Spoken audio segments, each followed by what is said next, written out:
আসসালামু আলাইকুম গাইস। আসলে ভিডিওটা এটা হলো হাতিঝিল, এটা ফুলের বাগান লাগাইছে, অনেক সুন্দর। আর একটা ব্রিজ ছোটো করে করছে, ব্রিজের পরে বসে দাঁড়াইয়া একটা ভিডিও করলাম।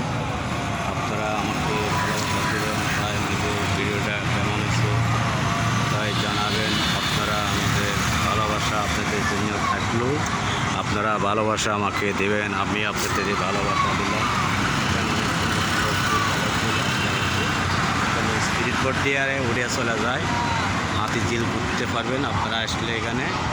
এটা আসলে অনেক সৌন্দর্য, জায়গাটা দেখতে পাচ্ছেন, অনেক সুন্দর ভালো সিনারিটা। এটা অনেক ভালো লাগবে। আসলে রোদের কারণে এটা একটু সিনারিটা খারাপ লাগতেছে, তার মাঝে আপনারা দেখবেন এটা সৌন্দর্য জায়গাটা, আসতে পারেন এখানে হাতিঝিল, অনেক সুন্দর জায়গাটা। ঠিক আছে, ওকে, আল্লাহ হাফেজ, ভালো লাগবে।